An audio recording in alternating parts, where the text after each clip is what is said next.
I think that we're starting to see the use of transformation as an excuse, quite frankly, to take part in experiences and visit places that maybe that's not appropriate for people to be doing.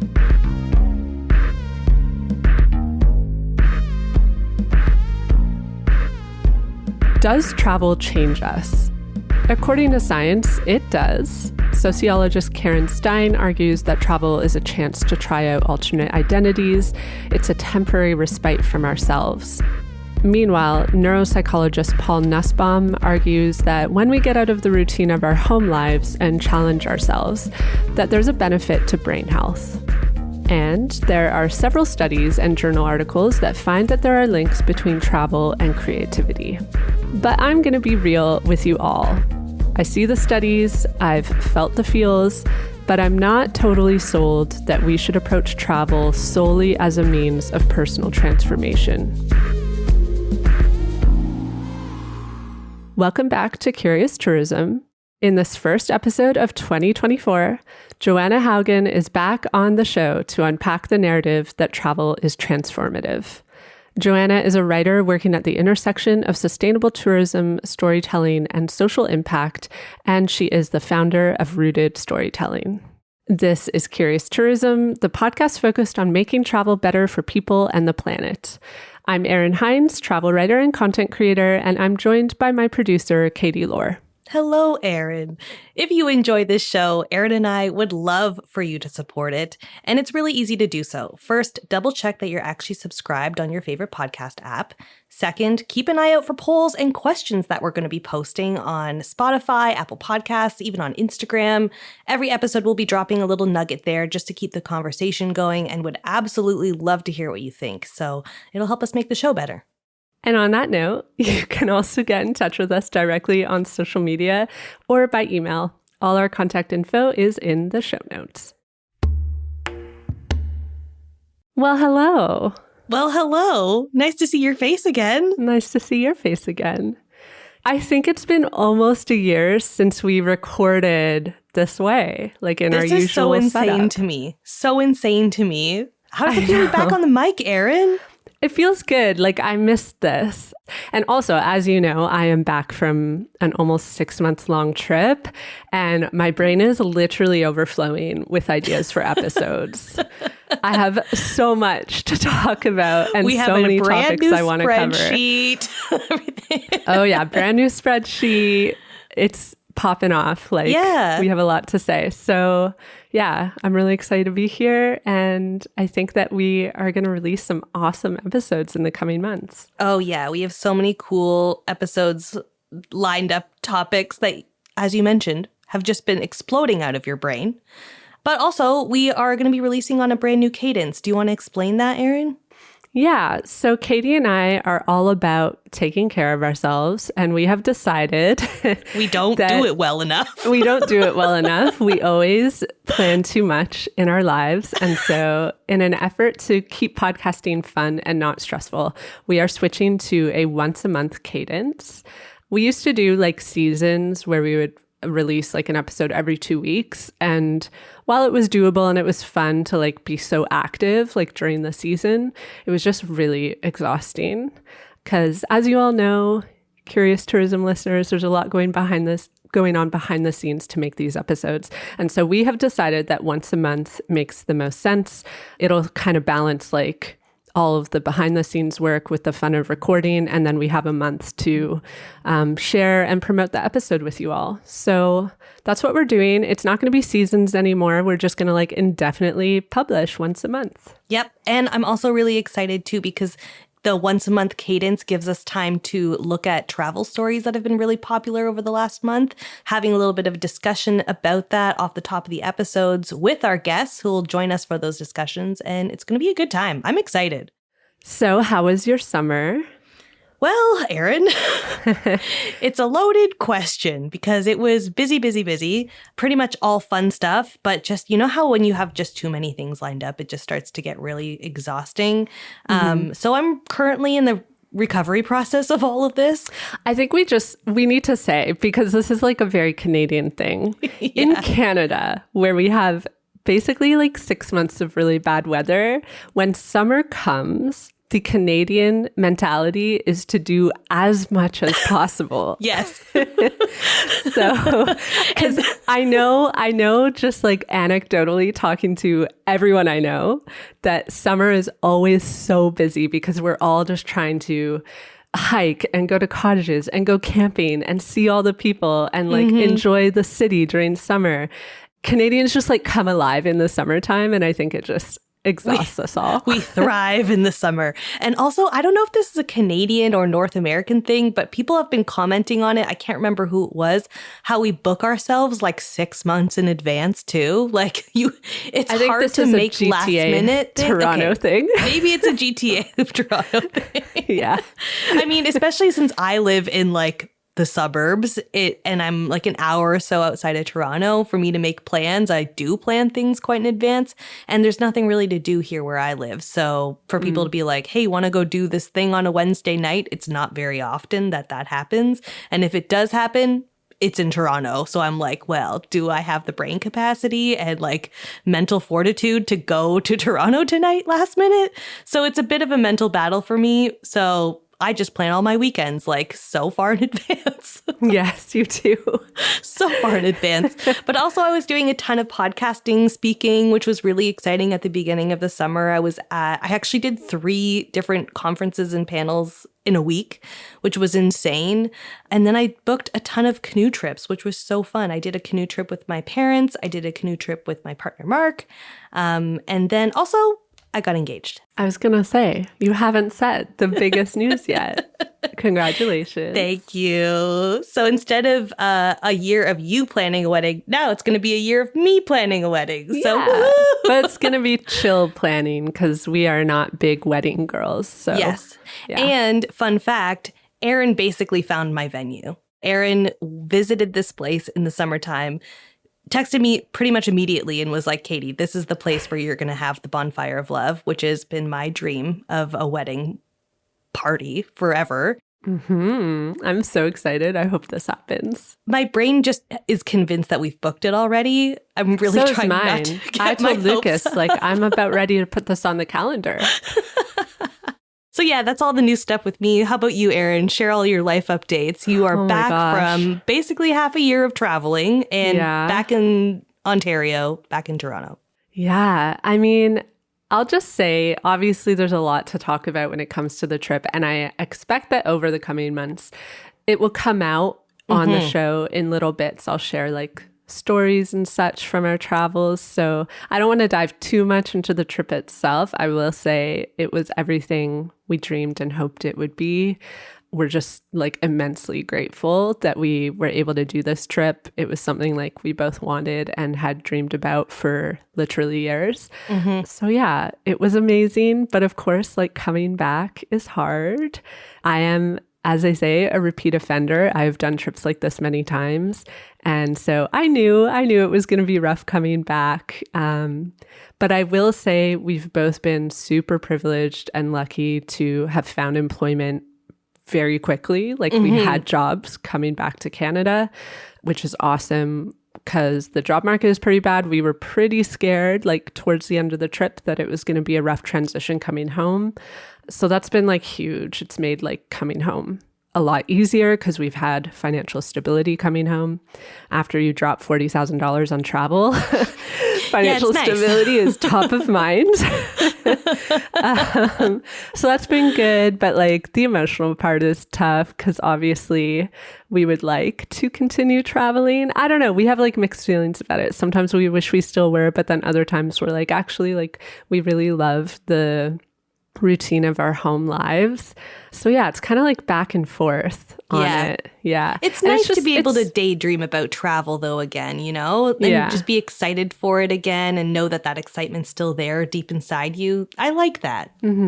Realistically, and I've said this before on the show, we are not those people that will be like full-time travelers for like years on end. We like routine too much for that. And I could never leave my cat for more than 6 months at a time. She'd be so pissed. Yeah, I do miss like not having responsibilities or very many responsibilities, which is like obviously a very nice part of long-term travel. But still processing everything since getting back. So yeah, I'm sure a lot will come out over the coming months on the show. One thing I wanted to bring up before we get into our chat with JoAnna, before we bring her in here, a lot of the things that you just mentioned now are things that were mentioned in your article on Business Insider, which was a really exciting big news for you. Yeah, you and Luke were written up about in Business Insider about this 6-month trip. I don't know. It's just so interesting because when you and I were talking about it over the weekend, you mentioned that like Business Insider is like a big get for a lot of travel bloggers and writers. So this is massive for you. Congratulations. Thank you. But I can't help but feel that because of your transparency about how much it cost and what the travel was like, I feel like that was your ticket into Business Insider. What are your insights there? I mean, definitely. I think everyone loves to hear numbers. Everyone wants that like juicy insider info. And so when we decided to do the trip, like I knew that I was going to be really transparent about the money side of things, because as a creator, like it's a question that I get a lot of the time. Like a lot of people are asking me like, how much did this cost? How much did this cost? And Luke and I were like, what's the point in like hiding, like, why would we hide how much money we've spent? We're on this trip. Obviously, people know we're spending a lot of money. Let's just be like upfront about it. So yeah, if you like scroll back, if you go to me on Instagram and scroll back, you'll see that we shared breakdowns of how much we spent in each country. We tracked like all our daily spending. So we have like categorized by like each area of spending, how much went into the trip. And it's just like interesting data to have. And I think people find that really intriguing. But I think it's also like helpful because there are people out there who think that a trip like this probably costs more. Because realistically, like when you think about it, like Luke and I were talking about this, I think like the average trip for someone, like if they're going to Europe for 2-3 weeks, they're spending $5,000 to $10,000 from North America. I would say so. Yeah. So when you multiply that and think about the amount that we spent, which was $40,000 Canadian, think about all the weeks of travel we squeezed out of that. I think like the thing that people don't realize is that traveling long-term actually does save you money over time because there's less flying involved, which is the really expensive part. And you can spend longer in places, which actually like over time brings down your daily spend. So yeah, we just wanted to be transparent about this stuff because I think like there's a lot of mystery around it sometimes for people. And hopefully it helps people like make their own plans or feel that like a trip like what we've done is more accessible to them. And also just like from a nerdy standpoint, I find it really interesting to see like how the spend plays out in each country to see like what it costs comparatively between countries. So yeah. So Katie, this is Katie's producer mind. We're both bringing a piece of news. Yes? Yes. I'm very excited about this. And also our guest is going to be joining us. JoAnna is here to help us to unpack these news stories. Welcome, JoAnna. Hello. Thanks for having me. So I can kick it off. I will share the story that I brought. It's been published in by a couple publishers, including Business Insider.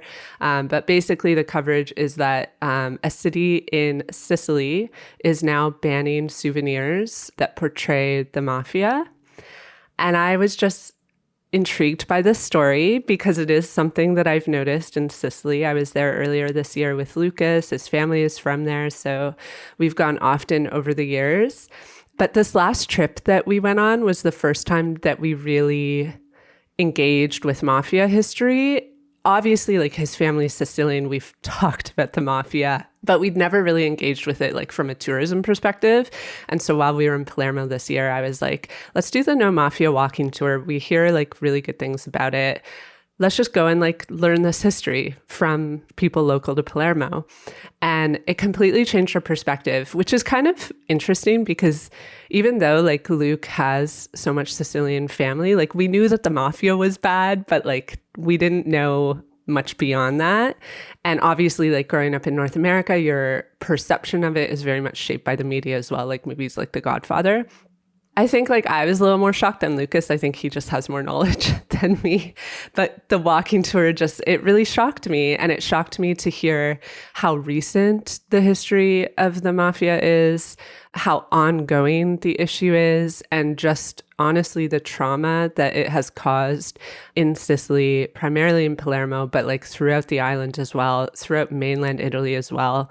And knowing that context, it did make me wonder, why are people buying mafia T-shirts and stuff? It's not mafia, like local mafia shirts that have their name on it. It's like the Godfather merch. It's mugs. In this article, it's mugs with handles that are guns that just are the Godfather. It's stuff that's like definitely celebrating like mafia culture in a very weird way. This is like honestly one of the few places in the world where I've noticed that the souvenirs, like the run-of-the-mill souvenirs that you just see like in all the stores, are like have this like problematic angle to them. So all that said, I think that this is a good thing. And maybe we'll see this trend like growing across the world in other regions of the world where there's problematic souvenirs floating around. I'm curious, JoAnna, if you've ever come across a place in the world where you were wondering what's going on with these souvenirs. You know, what you're talking about there is, and I don't know the mafia story. I don't know the backstory to the mafia. I've never learned about it, but it sounds like a romanticizing the mafia, or, kind of almost othering a culture of some way. And so I don't know that it's that different than, for example, when you go to Hawaii and you can get cheap knockoff things of like hula girls that sit in your, on your dashboard of your car or something like that. Something that really simplifies or commodifies a culture or people or a place into just a cheap trinket. So I can't speak to these souvenirs, but it doesn't sound unlike a lot of the kinds of cheap souvenirs that you can buy that are just like very simple representation of a place, but inaccurate, without context, that kind of thing. Yeah, I think like the word romanticizing is such a good way to describe it, and it plays into that narrative. And I think like as a foreigner, it's very easy to like romanticize like a story like what's gone on with the mafia, but it has a very different meaning to the local population. I've been waiting to say this on the podcast for months, so I'm going to say it. When we were in Georgia, we went to the Stalin Museum because we thought that it would be a good place to learn about the history of Stalin, which is not a good history.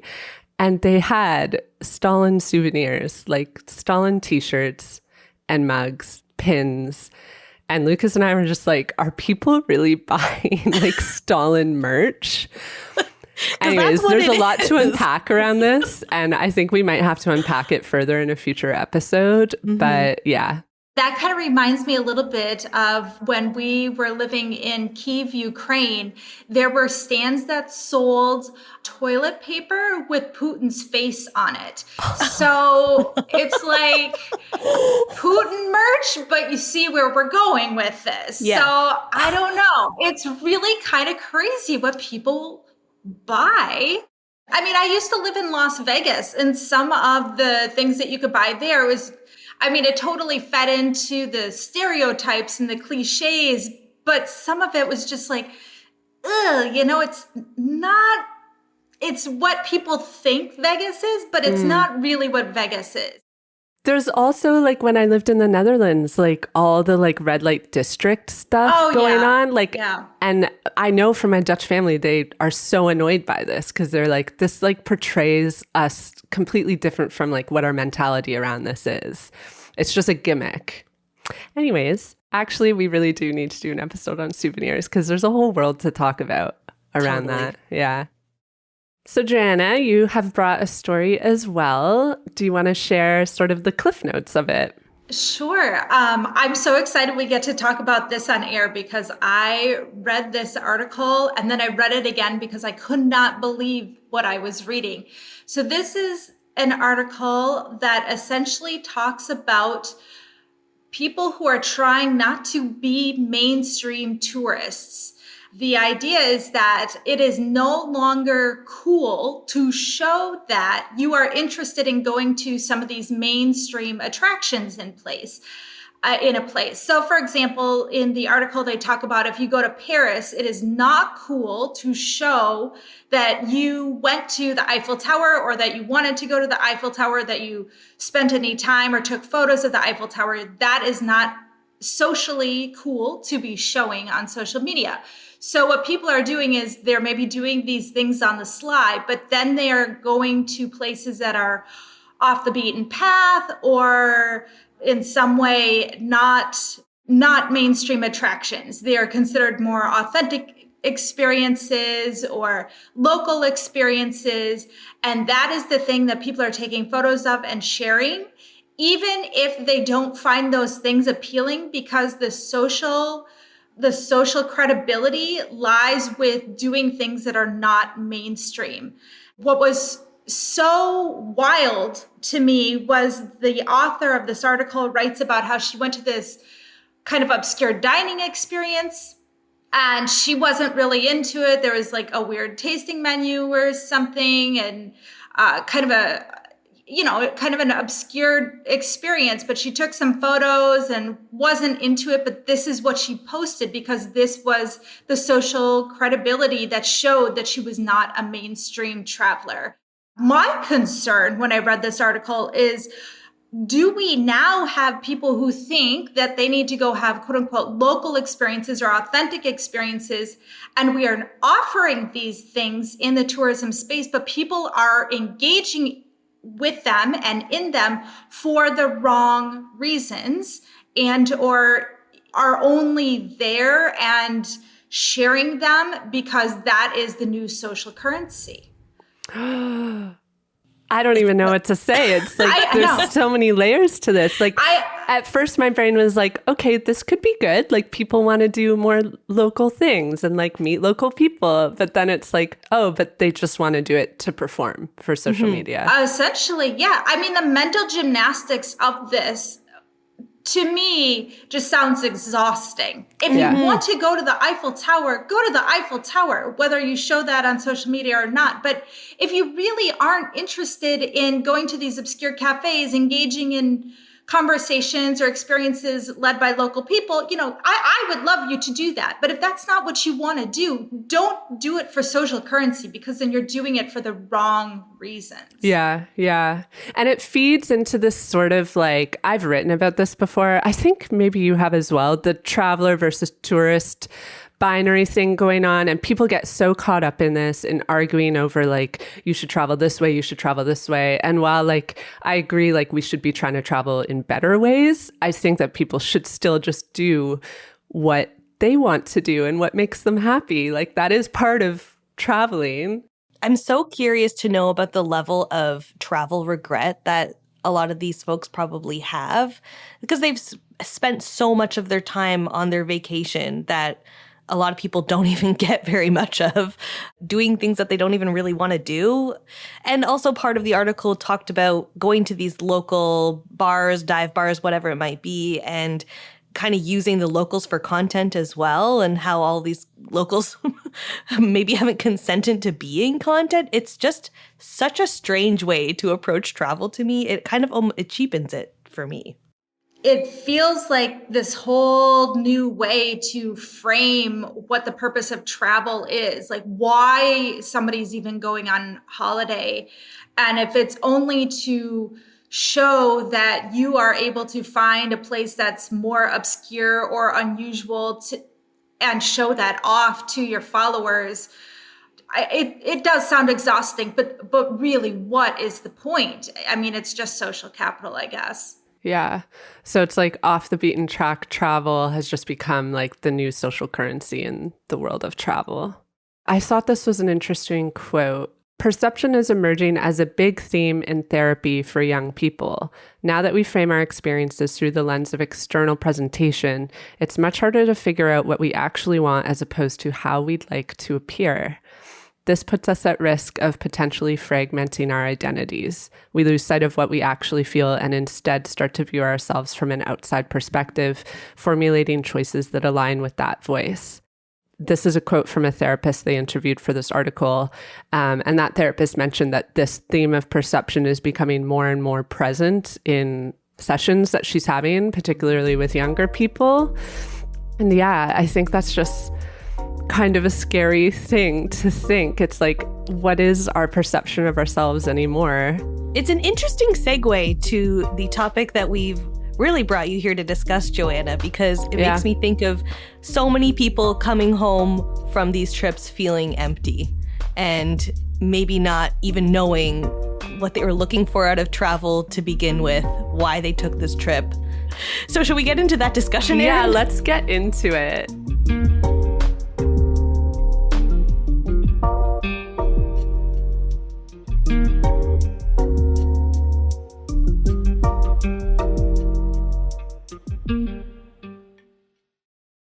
I'm going to preface this discussion by saying that this is not an academic discussion. It could have been, but I didn't want it to be because I just felt that this is something that so many people have experienced and felt. I know people who listen to Curious Tourism have felt this. So I just wanted it to be more of like an honest discussion where we just sort of like work through our own thoughts around this issue.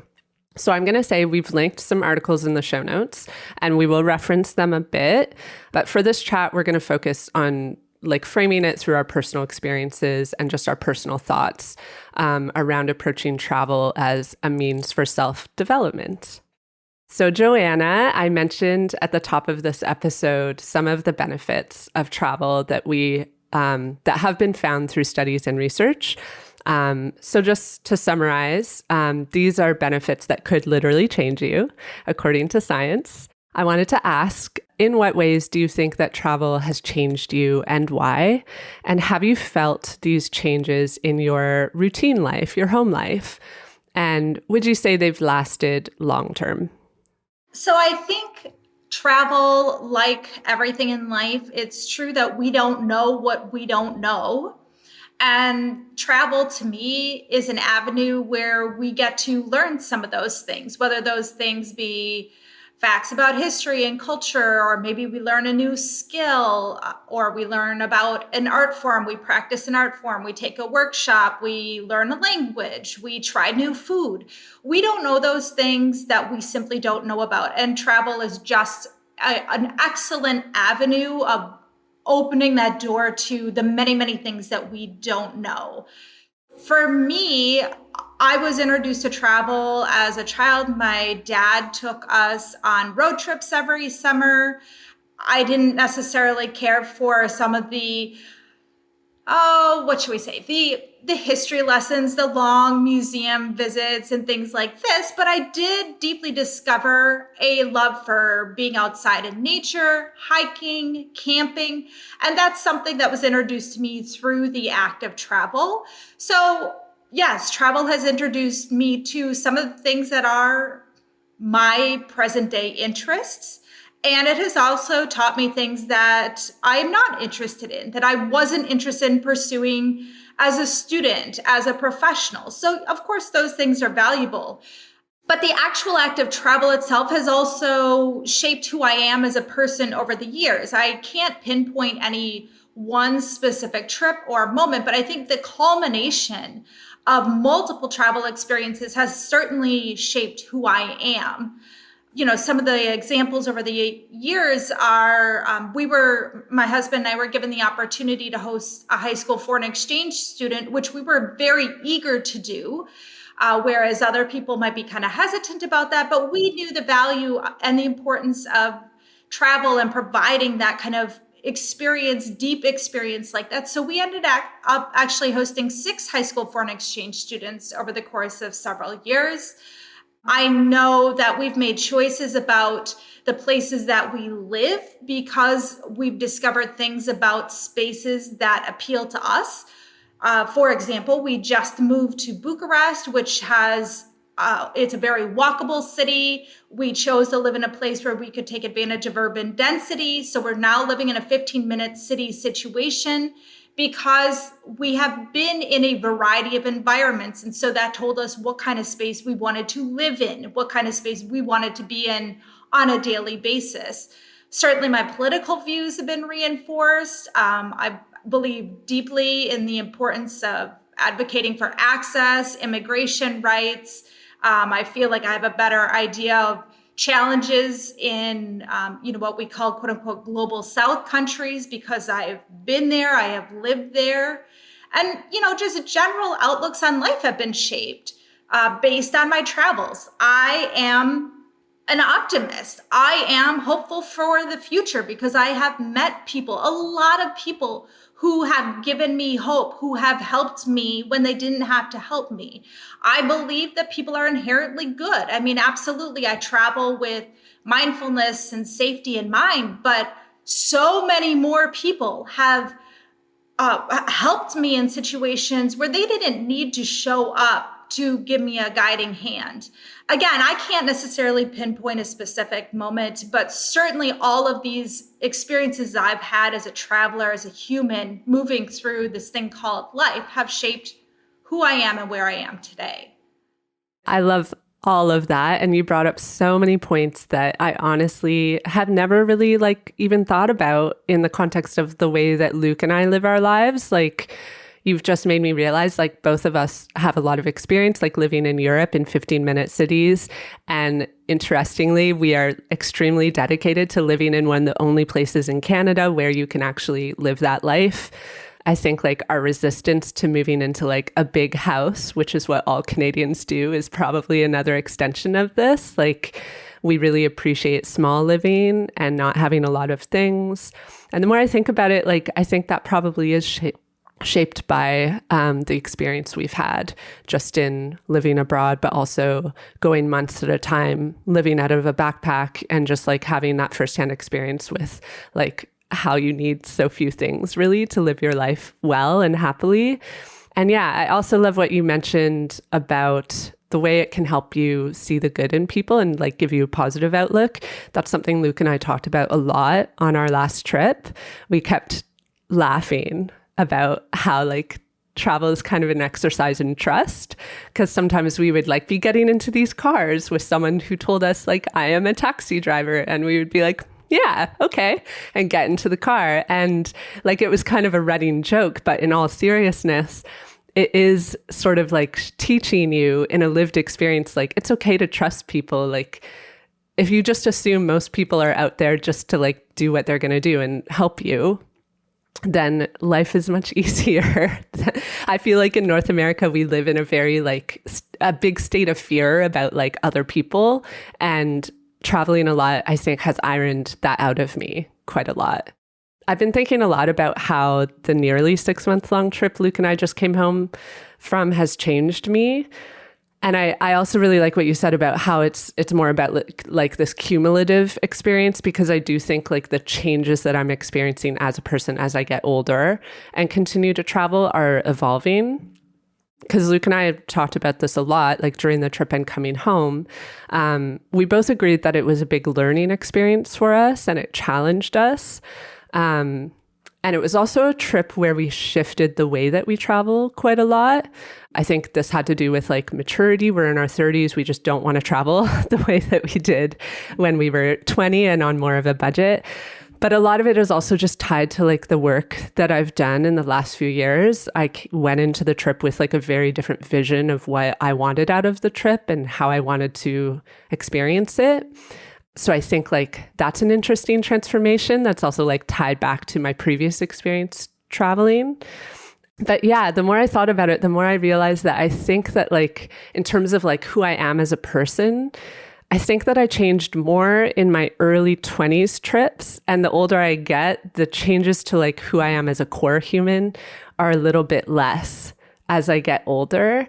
And Luke and I were just discussing, maybe this is because the older we get, the more sure of ourselves we are than when we were in our 20s. I think when I was in my 20s, like travel sometimes was a bit of an escape, and it was a bit of a exercise for me in looking for something.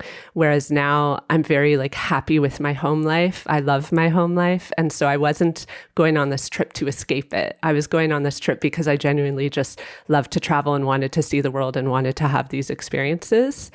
Anyways, that's my spiel about how it's changed like over the years as I get older.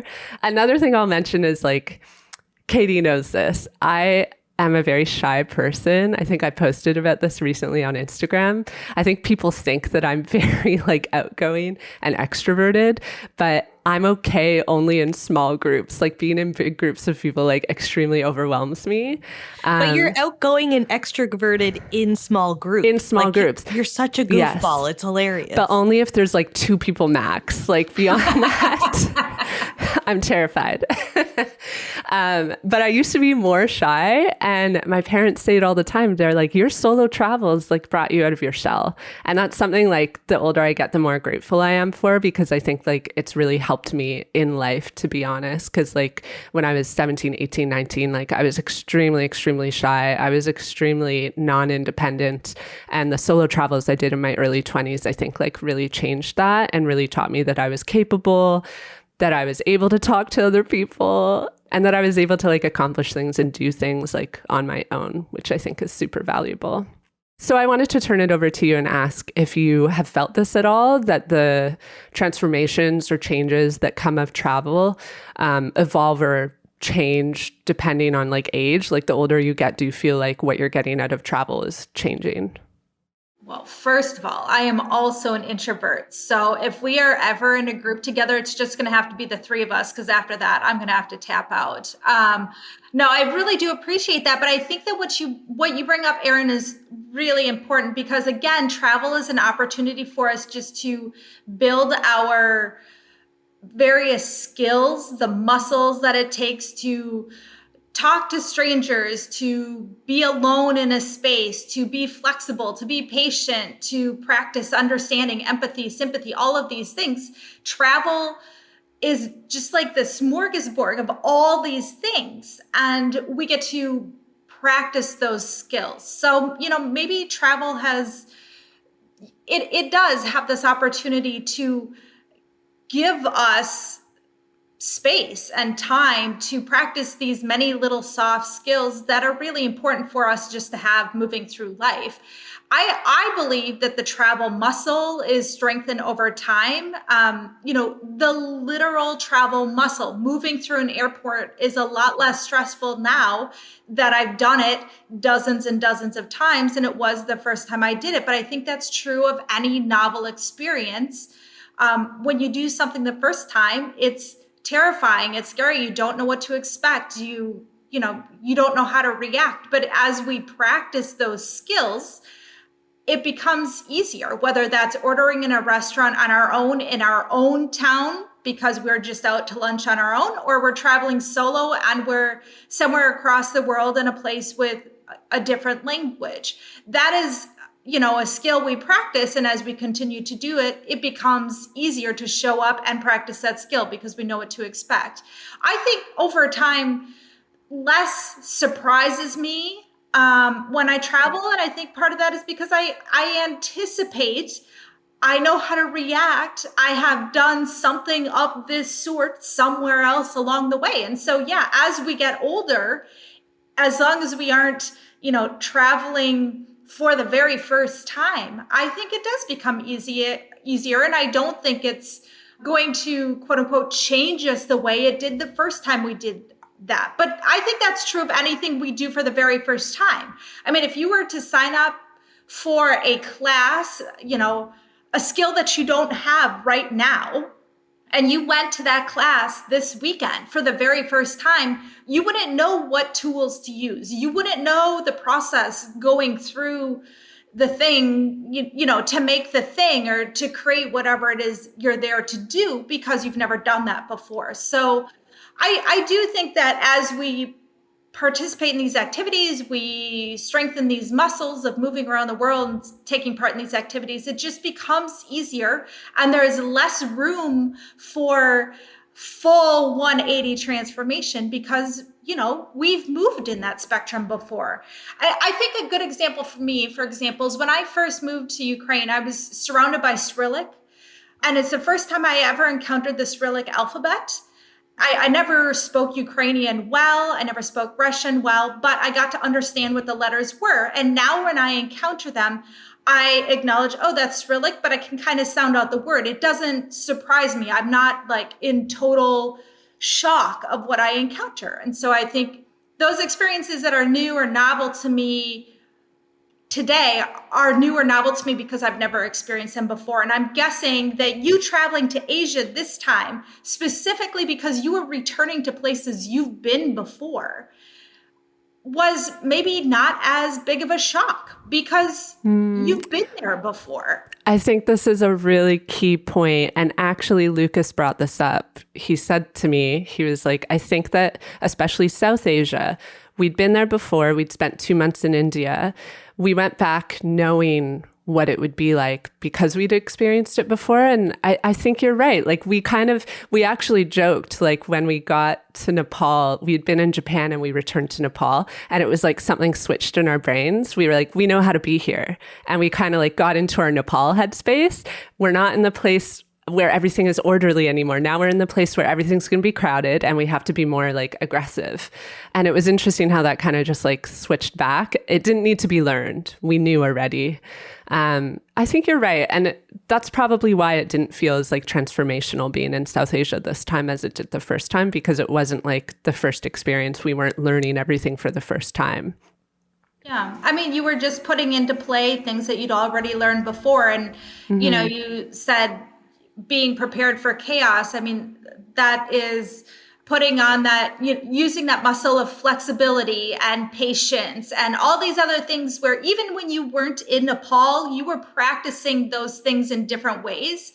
And so when you came back to this environment that you've been in before, it wasn't even only the environment you'd been in before, but you've had an opportunity to practice those skills in other ways, in other contexts since you had last been in Nepal. Mm-hmm. Yeah. So we've touched on a lot of the transformational aspects of travel. With that, this is kind of a big question. I don't know if there's a real answer to it, but do you think that travel must or should be transformational? Do you think this is a core reason that you yourself travel? And do you go into trips with intention around it? Personally, I don't go into trips for any sort of transformational experience or a desire to change who I am. Like I said, I am content with who I am, and I continue to practice and do things in my own life that are very much aligned who I am due to travel, but that doesn't mean I'm out to change who I am through the act of travel. I travel to places and participate in activities that I'm curious about. I seek out experiences and activities that I want to learn, whether that be arts or going to athletic events that I'm curious about. But I also return to places I enjoy because I know what to expect. Because there's a certain amount of comfort there, but also there are new ways to experience and interact with those places that I love. And I have no qualms about going back to places that I've been to, in part because it is comfortable, in part because I do know what to expect once I get there. So I do continue to participate in activities I enjoy. Everywhere I go, I like to learn about street art. I will always seek out long distance hiking. I'm comfortable in knowing what I'm getting. And when I seek out something I know what I'm going to get, that takes a little bit of pressure off of me that some new novel experience has to deliver some unknown quantity of transformation for me. So when I do participate in experiences or go to places that I know some known quantity, I know I'm getting a certain amount of guaranteed ROI on that trip. And that's nice because when I go on holiday, to a certain extent, I want to know that I'm going to enjoy my time, right? So I don't feel guilty about that. I'm always learning new things about myself. I discover, hey, I like this food I've never tried, or hey, there's an artist I didn't know. I'd like to learn a little bit more about that. I also learned what I don't like, but transformation is not the reason why I travel. And I don't think travel has to be transformational, but I do think there's a lot of value in approaching it with curiosity, humility, and wonder, and being open to serendipity and the unexpected. Because maybe it's in those moments when we are just open and free and willing to kind of let the world happen to us, that's where transformational or personal growth happens. Mm-hmm. It's almost like it's like a welcome side effect, but it's not required. And it's not, because I'm the same. I wouldn't say like I go into any trip with like an intention around like, I want to feel transformed in this or that way, but it's always like a nice sort of side effect of the trip. And it is something like I think about after, but it's definitely not the main goal. To be really honest with you, I would be exhausted if I put the pressure on myself to go on this trip and be a new person when I return. And I mean, what the weight of that must feel like if you return home and, oh, I still have to take out the garbage and this chore is still here and the world is still going around us. Because I mean, we are characters just moving through the world, and to expect a trip to change who we are, for the vast majority of us, I just think that's kind of unrealistic, to be honest with you. And I do think there's a big cultural obsession around this, and you see it in the media. We're going to touch on it a little bit, but something like that you just brought to my mind one time. I had a conversation with someone, I think like through Instagram, about like mental health and travel. And like, as you know, I'm sure you've seen me post about this. Like, I do think that travel can have a positive effect on your mental health. But I was chatting with this person and saying, while it can, I don't think it's the solution. Like, I think that the best way to approach your mental health is in your home life, because that is your reality. And that's the life where you need to find these like actual solutions, and work on your state of being. Like, travel cannot fix that, because you're in a different place, you're in a different world, and then you come home, and like, how do you transfer what you've learned there to your home life? So yeah, just to continue with that segue, I do feel that you see a lot of media, like books and movies, that sort of like portray travel as the solution for like when something has gone wrong in your life. I have to reference probably the most famous book or movie that covers how transformational travel can be. I'm going to admit I have not read or watched Eat, Pray, Love. Maybe this is a wild thing for me to say. I just have heard so much about it. I feel that I don't need to. Maybe it's good. Like, maybe I should watch it. I don't know. Anyways, the Cliff Notes is that a woman goes on a year-long trip to Italy, India, and Indonesia to heal, find peace, and restore balance in her life. And I think this happens, like, maybe one of you knows better than me. I think it happens in the context of like she's been broken up with or like divorced or something. Because that is a common narrative, like, oh my gosh, I got broken up with, I need to go and travel now. Which is not a bad thing. I need to say, like, if that works for you, that's okay. I just want to talk about how we're seeing this narrative like portrayed so much in social media, because I do see it like portrayed a lot by like influencers and creators online. And for example, like I myself have shared how I have intentionally, this is probably the only time that I've intentionally turned to travel as a way to, I guess, quote unquote, transform, but I've used it as like a mode to work through grief. I'm going to caveat this and say the first time that this happened, like it wasn't by design, like I went through loss and I had a trip planned. I basically had to go on this trip.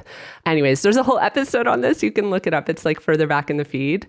Anyways, this is all good stuff, but I want to challenge it a bit because I sometimes wonder if the focus on self-development and travel takes the focus off of other more important aspects of tourism. We've touched on this a little bit already, but we'll just dig into it in more detail. approaching travel as a means to improve or change ourselves makes travel about us instead of about the people, the cultures, the communities that we're visiting. How do you think we can strike a balance between the benefits of travel for us as individuals, but with centering the communities that we're visiting as well? I really appreciate this question. It's a common narrative though, and we see that a lot of like, I sold it all to escape this life. I'm, going to find myself. We hear that a lot, this idea of finding myself through travel. But I do really appreciate, Erin, your reframing of transformation in this way and rethinking of this, because there does kind of seem to be something that's sort of self-centered with this perspective, right? This is all about me, the traveler, going out into this great big world that is going to provide what it is I need. But I know that your guest, Zach, says the world is not your oyster. And I think we need to remember that people have this idea in their mind that, this is all about me. But the truth is that, we're moving through spaces that other people inhabit. We are guests in other people's homes. You guys have been over this time and time again on your podcast. And as an advocate myself for decentering travelers in the tourism space and putting more emphasis on communities and people impacted by tourism, I do think that this does kind of present a quandary, especially as so many companies and narratives that we're finding in the tourism space are focused on transformation and transformational travel. So I think this might be one of these yes and situations. Yes, we can acknowledge that we're traveling for ourselves, that we're looking for something, that we need to heal, to learn, to grow. And we can still make decisions and thoughtful and intentional choices that positively benefit the people that we meet and the places that we go in order to move through this transformational process. So you mentioned Bali there. A lot of people do this. They go to India or Bali to find themselves on some sort of meditation or yoga retreat. And there's nothing wrong with that. But if you're going to do that, make sure you're going to an ashram or a yoga retreat that's actually appropriately run by somebody who's a part of the culture and not something that's been set up by a white person from the global north that's commodifying this culture. Right? So I think there's a really big difference there in that we can do that inner work, but we can do it in a way that's respectful and appropriate in the places that we're visiting and with the people that we're interacting with. Something I've noticed online, like in recent years too, like since the pandemic, is this like explosion of the like ecosystem around group trips, which are usually creator-led. And I've noticed like the way that these group trips are sold or like portrayed is that it's about the experience of being with the group. And I feel like a bit of a Debbie Downer, like bringing this up, but watching the growth of this, I've just been thinking a lot, like it's almost like it's not about the place you're going, the culture you're visiting. It's really just become about like, and I'm not hating on this. Like, I think that like the connection with other women is very important. A lot of these groups are like focused on like female experience, and making those friendships, having those bonding moments is very important. I've just noticed that it's such an interesting shift in the way that like we're selling this experience, because I watch these videos and I just think like, I have no idea where in the world you are, because this isn't about where you are in the world. It's more about being with this group of people. I think that's really relevant, especially as we maybe get into talking a little bit about privilege and what that means to move around the world in whatever space. But I think that we're also starting to see the use of transformation as an excuse for where and how people travel. Just like you're saying right there. And a great example that I'm seeing this with is Antarctica. People are saying like, I need to see it to believe it. I need to go there in order to have this transformational experience. And it's become an excuse, quite frankly, to take part in experiences and visit places that maybe that's not appropriate for people to be doing. In Antarctica specifically, we know that climate change is a great danger to the polar regions, and we don't have to go there to see it. But that is a very self-serving thing to say, that, I have to go there to see it, to believe it. I need to have this experience to change who I am and change my actions, when actually research has shown that that's not the case, that most people do not actually change their actions based on a trip. So this is kind of a mantra, I guess, that people lean on, this idea of transformation and the needing to go somewhere to become a new person, when the research and the data and the reality of what that's supposed to achieve may not actually be real. It might actually just be a cover for last chance tourism, or the opportunity to engage in something that's very self-serving. It's a very easy way to justify like your choice to go. Like, the reality is you don't need to see a melting glacier to know and acknowledge and believe that our glaciers are melting. Yeah.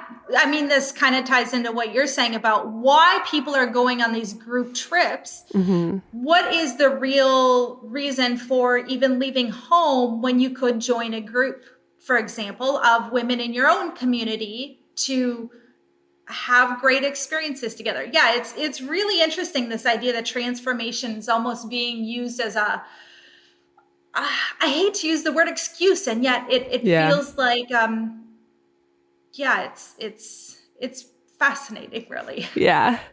I've been thinking about it a lot, because I do feel like there's a sort of like a new wave of younger creators coming up that have this sort of new approach to like how they're portraying their travels. And I've just found it really interesting to observe as an old millennial. Oh, yeah. Don't age us. So yeah, let's talk a little bit about privilege. So we all know travel is a privilege. It's more accessible to people who have vacation days and disposable income. And so in that sense, being able to experience change through travel is a privilege. I think there are many ways that people can grow and change at home as well. I already touched on this a little bit. This could be through therapy work, through community involvement. There's an article published by The Conversation, I put the link in the show notes, which mentions that you don't need to go abroad to experience transformational effects. So for example, in a study of food festivals, it was found that visitors' levels of engagement in a food festival not only increased festival enjoyment, but also drove locally produced food purchases 6 months later.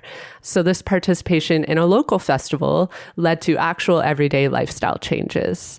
So yeah, JoAnna, in your experience, what kind of activities or work have you found that you can participate in your home life, which make you feel changed in a similar way that travel does? Well, just at home, just like I do when I travel, if I want to feel out of my comfort zone, I do things that kind of scare me a little bit. I sign up for classes that where I'm learning something new, or I don't know the people who are there. I navigate public transportation for the first time. I go to a different part of town. I walk down streets I don't know. I mean, these are all things that we do when we travel, and they're the things that I do at home too. And, when we talk about getting to know our own neighborhoods, I think we can be doing these kinds of things every day. People get stuck in their rut, and they don't need to travel halfway around the world in order to change the way that they view the world, that they view their outlook on life. They maybe just need to take their, put their phone away, take their earbuds out, walk down a different street, try a different activity. It's amazing what can happen if you're just open to new things. Again, embodying those sense of curiosity, humility, and wonder. That's not a place-based thing that has to happen in somewhere, 1,000 kilometers away. That can happen right in your own neighborhood. So, take a day trip. I took a day trip to the wine region this past weekend. I'd never been there before. I enjoyed looking out the window the whole time I was there, just kind of observing the world going by. So, I listen, I learn. There's a lot of diversity in the places that we live. And I do the same things at home that I would do in travel. in order to have those kinds of experiences. This kind of feeds into what you were talking about at the top of the episode about the like hobbies and interests that you've picked up through travel. I'll just share that, as you know, this summer we spent a lot of time on the East Coast where traditional fiddle music is very prominent. There's like a big culture around it. So Luke and I went to Kitchen Fest, which is a like traditional music festival on Cape Breton. And we just listened to so much incredible live music. And for those who don't know, I grew up playing the violin. I haven't played in years, but watching this music, I just thought to myself like, wow, I miss this. And I want to do this. And so I came home and I found a fiddle group in Toronto, and I'm now like part of this fiddle group and like getting back into it. And it's been like really fun. And it's like a beautiful way that travel has like revived in me an old interest of mine that I've been able to like lean into in my home space. And it makes like my home life more enriching. And I just think that's just a beautiful like sort of summary of like transformation in a sense, because it has like in a way transformed me to like get back into music. I really love that.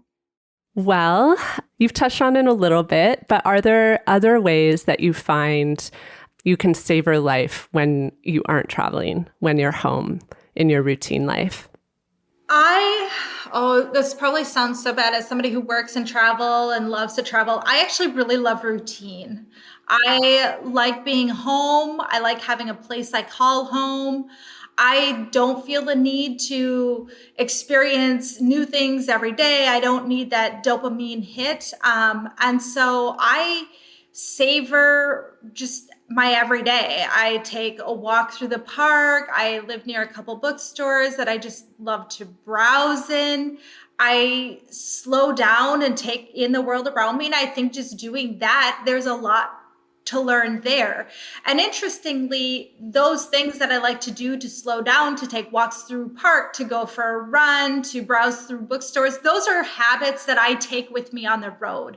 I mean, you can always find me in a bookstore when I travel. I always try to find somewhere I can run. And I think there's something to be said for bringing those moments of comfort with me on the road when I travel, so that not everything is novel, that I don't have to think all the time. I don't need to be surprised.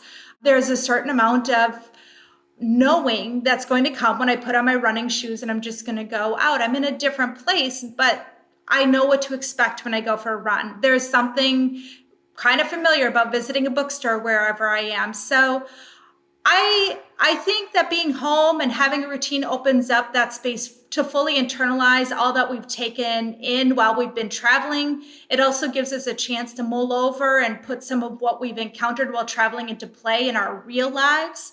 We don't need to go all the time. We don't need to have new, novel, surprising, transformative experiences constantly to be good, ever-evolving human beings.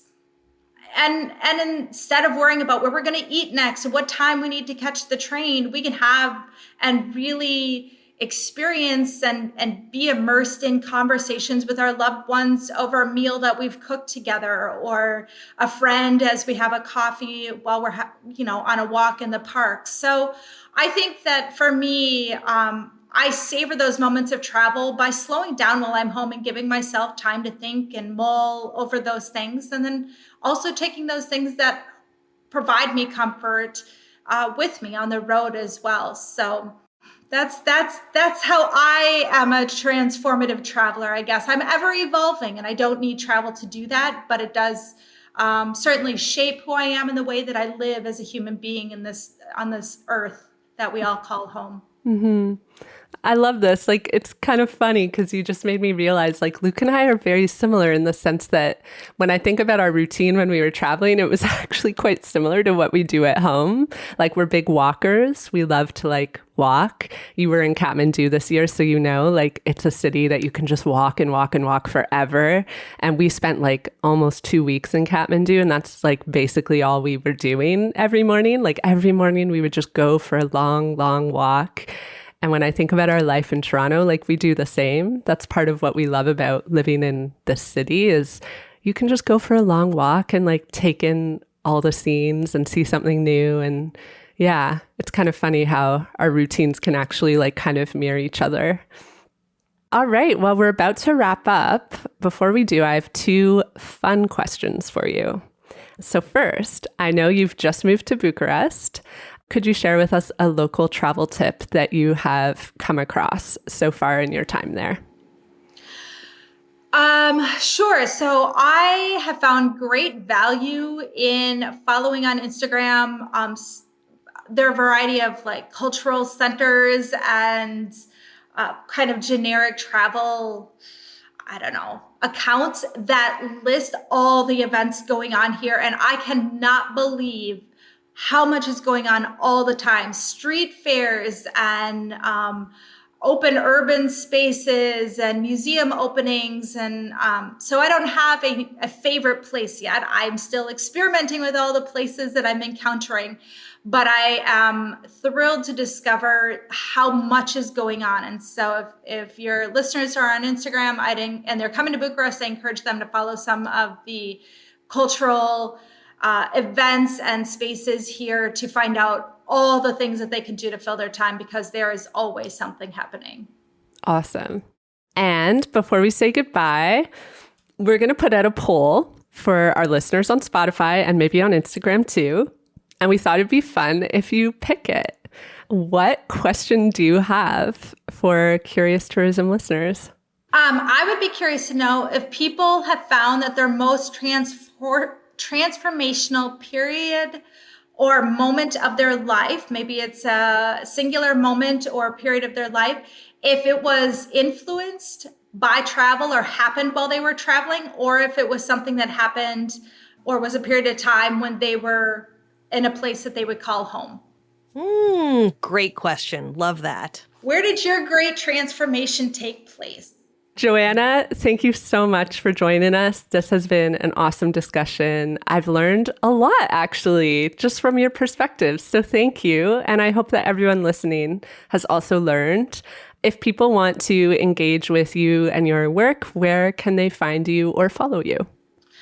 You can find all my work on my company website, rootedstorytelling.com. And you can also follow me on Instagram at rootedstorytelling. I'll also throw in JoAnna has a wonderful newsletter that I very religiously read. So I also recommend signing up for that. Thanks for listening to Curious Tourism. If you enjoyed this episode, don't forget to share it with a fellow traveler. Make sure you're following us and check for polls and questions under this episode on your favorite podcast app. If you're feeling extra generous, you can leave us a 5-star review or you can support us on Patreon. Anything you can do to support the show will help to foster meaningful change throughout the travel industry. Curious Tourism is written and hosted by me, Erin Hines, and it's produced and edited by Katie Lohr in Canada's Toronto area. If you want to reach out to us, check the show notes for all the info you need, and stay tuned for a new episode next month.